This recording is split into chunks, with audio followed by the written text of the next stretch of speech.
সভাধ্যক্ষ ডাঙৰীয়া, আজি আলি আই লিগাং ভূমিপুত্ৰ মিচিংসকলৰ আজি প্ৰধান উৎসৱ। আমি এই আলি আই লিগাং ভূমিপুত্ৰ মিচিংসকলৰ এই আলি আই লিগাং উৎসৱটো আমি ৰাজ্যিক বন্ধৰ দিন হিচাপে ঘোষণা কৰিব পাৰো নেকি? ইয়াত বিধানসভাত আমি সৰ্বসন্মত এটা প্ৰস্তাৱ ল'ব পাৰো নেকি?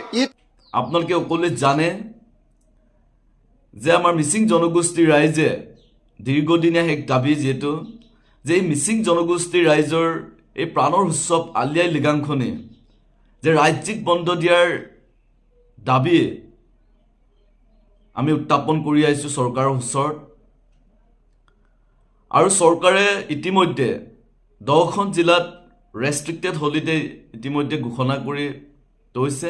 আজি 10খন জিলাত যিহেতু ৰেষ্ট্ৰিক্টেড হলিডে বন্ধ নীতি নিয়ম পালন কৰি থকা হৈছে, তাৰ মাজত আমাৰ আয়োজন কৰা হৈছে। কিন্তু আজি এই বিশেষ দিনাখন যে আলি আই লিগাঙৰ উৎসৱৰ দিনাখন কিন্তু অসম বিধানসভাত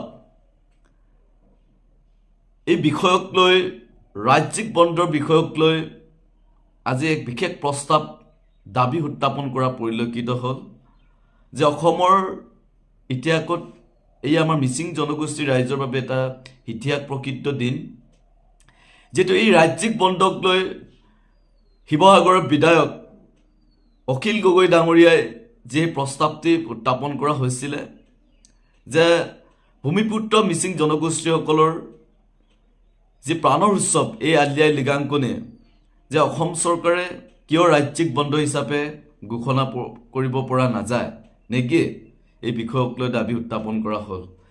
আমি বহুত এগৰাকী মিচিং জনগোষ্ঠীৰ ভূমিপুত্ৰ যুৱক হিচাপে আমি অখিল গগৈ ডাঙৰীয়ালৈ আমি হিয়া বৰা অভিনন্দন জ্ঞাপন কৰিছোঁ, আন্তৰিক শুভেচ্ছা জ্ঞাপন কৰিছোঁ যে এগৰাকীয়ে আপুনি আহোম জনগোষ্ঠীক নেতৃত্ব দিয়া আহোম জনগোষ্ঠীৰ এজন সন্তান হিচাপে সত্ত্বেও আপুনি যে আমাৰ মিচিং জনগোষ্ঠীৰ ৰাইজৰ এই আলি আই লিগাঙক লৈ যে আপুনি এনেধৰণে নিজৰ এটা নৈতিক দায়বদ্ধতা থাকি এগৰাকী জনপ্ৰতিনিধিৰ নৈতিক দায়বদ্ধতাৰ থাকি আপুনি যে আমাৰ মিচিং জনগোষ্ঠীৰ ৰাইজৰ বাবে যে এনেধৰণে আমাৰ এই কৃষ্টি সংস্কৃতিৰ সুৰক্ষাৰ স্বাৰ্থত আপুনি যে এনেধৰণে যে লিগাং বন্ধক লৈ ৰাজ্যিক বন্ধক লৈ যে মাত মাতিলে, তাৰ কাৰণে আমি বহুত ধন্যবাদ।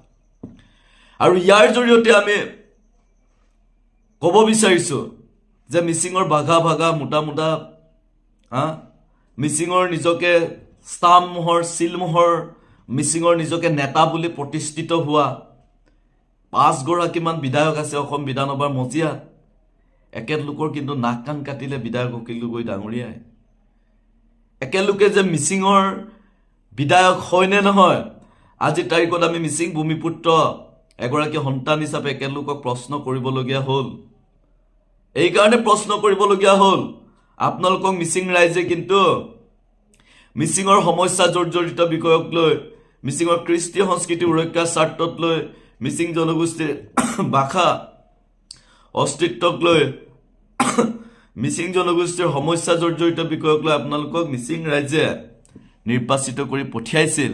কিন্তু আপোনালোকৰ যে মিচিং জনগোষ্ঠীৰ ৰাইজৰ প্ৰতি কোনো নৈতিক দায়বদ্ধতা নাই, নৈতিক ন্যূনতম এটা সভ্যক ৰেছপনচিবিলিটি যে নাই, আজি বিধানসভাৰ মজিয়াত আপোনালোকৰ মুখাকোলা পৰিলক্ষিত হ'ল। ধিক্ষাৰ দিছোঁ একেলোকক। আমি ৰণোজ পেগু ডাঙৰীয়াক ধিক্ষাৰ দিছোঁ, ভুৱন পেগু ডাঙৰীয়াক ধিক্ষাৰ দিছোঁ, নৱদলে ডাঙৰীয়াক ধিক্ষাৰ দিছোঁ, ভুৱন গাম ডাঙৰীয়াক ধিক্ষাৰ দিছোঁ, আজি ভৰতনৰ ডাঙৰীয়াক ধিক্ষাৰ দিছোঁ। আপোনালোকে একোজন মিচিং জনগোষ্ঠীৰ নিৰ্লজ্জ এক আত্মসমৰ্পণকাৰী জাতিৰ স্বাৰ্থত যে আপোনালোকে একো এটা মাত মাতিব নোৱাৰে, মিচিং জাতিৰ কাৰণে যে আপোনালোকৰ কোনো নৈতিক দায়বদ্ধতা নাই, মিচিং ৰাইজৰ জাতীয় দায়বদ্ধতাতে যে নাই, অকল হিমন্ত বিশ্ব শৰ্মাক তৈলমৰ্দন কৰিবলৈ গৈ নিজৰ অকল ব্যক্তিত্ব স্বাৰ্থ লাভালাভৰ সিদ্ধিৰ স্বাৰ্থতে গোটেই জাতিটোক যে বন্ধকত দিলে, এয়া প্ৰমাণিত হ'ল। আপোনালোকে আজি এই বিশেষ দিনটোত আজি বিধানসভাৰ মজিয়াত আছে, আপোনালোক অসম বিধানসভাৰ মজিয়াত আছে, লাজ পাব লাগে। আপোনালোক আজি এই নিজৰ প্ৰাণৰ উৎসৱ আলি আই লিগাঙৰ আপোনালোকে একোজন মিচিঙৰ সন্তান হিচাপে আজি এই তাৰিখটো নিজৰ উৎসৱটি পালন কৰিবলৈ আপোনালোকে মিচিং ৰাইজৰ মাজত যাব লাগিছিলে, কিন্তু আজিৰ এই দিনাখন আপোনালোকে বিধানসভাৰ মজিয়াত থাকিবলগীয়া পৰিস্থিতি হ'ল।